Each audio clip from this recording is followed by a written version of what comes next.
Hello friends, Manisha મસાલા મેજિકમાં આપનું સ્વાગત છે। આજે હું તમારી સાથે ફુદીના, કોથમરી અને સૂકા લસણની લાલ ચટણીની રેસિપી શેર કરીશ। આ ચટણી ભેલપુરી, પકોડા, સેન્ડવીચ, સેવપુરી તેમજ દરેક પ્રકારના ચાટમાં ચાલે તેવી આ ચટણી છે। સૂકા લસણની લાલ ચટણી તમે દાળ પકવાન કે દાળ બાટી બનાવી હોય ત્યારે તમે લઈ શકો છો।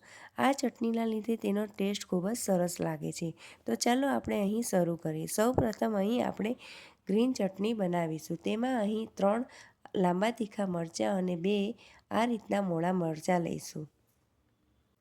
આ મરચાંનો પાછળનો ભાગ આ રીતે કાઢી વચ્ચેથી આ રીતે કટ કરીને બધા જ બીજ આપણે કાઢી લઈશું। આ મરચાંના બી આપણા શરીર માટે ખૂબ જ નુકસાનકારક હોય છે, તેથી આપણે આ મરચાંના બી બધા જ કાઢી લઈશું। હું રોજબરોજની શાકને દાળ વઘારું છું તેમાં પણ આ રીતે જ મરચાંના બી કાઢીને પછી જ આ લીલા મરચાંનો યુઝ કરું છું। હવે મોળા મરચાંનો પણ પાછળનો ભાગ કાઢી આ રીતે લાંબુ કટ કરીને તેને સુધારીને તેમાંથી પણ આપણે બી કાઢી લઈશું। બધા મરચાં બરાબર સુધારાઈ જાય ત્યારબાદ કોથમરીને બરાબર પાણીથી વોશ કરીને થોડી કટ કરીને મિક્સરમાં ઉમેરી લઈશું। થોડા ફુદીનાના પાનને પણ બરાબર પાણીથી વોશ કરીને ઉમેરી લઈશું। 1 થી 1.5 ચમચી જેટલા કાચા બી ઉમેરીશું। ત્યારબાદ અડધો કાપેલા લીંબુના રસને પણ ઉમેરી લઈશું। હવે તેમાં અડધી ચમચી જેટલી ખાંડ, સ્વાદ અનુસાર મીઠું ઉમેરીને મિક્સરનું ઢાંકણ બંધ કરીને ગ્રાઇન્ડ કરી લઈશું। ચટણીને એકદમ ઝીણી ગ્રાઇન્ડ કરવાની નથી। આ રીતની આપણી ચટણી તૈયાર થયેલી હોવી જોઈએ।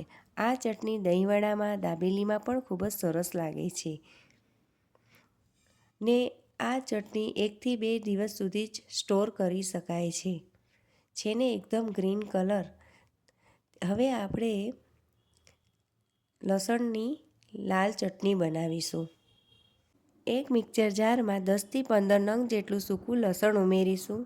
ત્યારબાદ તેમાં 1 ચમચી લાલ મરચું પાવડર, અડધી ચમચી ધાણા જીરું પાવડર, થોડી હળદર, સ્વાદ અનુસાર મીઠું,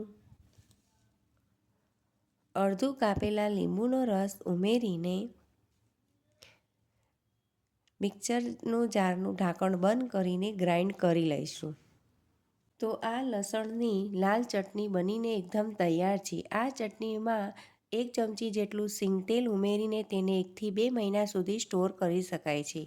આ ચટણી તમે બાજરીના રોટલા, દાળ બાટી, દાળ પકવાન સાથે સર્વ કરો તો ખૂબ જ ટેસ્ટી લાગશે। પહેલેથી જ લીલી ને લાલ ચટણી એડવાન્સમાં બનાવીને રાખી હોય તો જ્યારે પણ આપણે ચાટ કે ભેલ બનાવવાના હોય ત્યારે આ ઝટપટ બની જાય છે। તો તમે પણ આ ફુદીનાની અને સૂકા લસણની લાલ ચટણી ઘરે જરૂરથી બનાવજો અને તમારી ચટણી કેવી બની એ કમેન્ટ બોક્સમાં મને જરૂરથી કહેજો। Thanks for watching.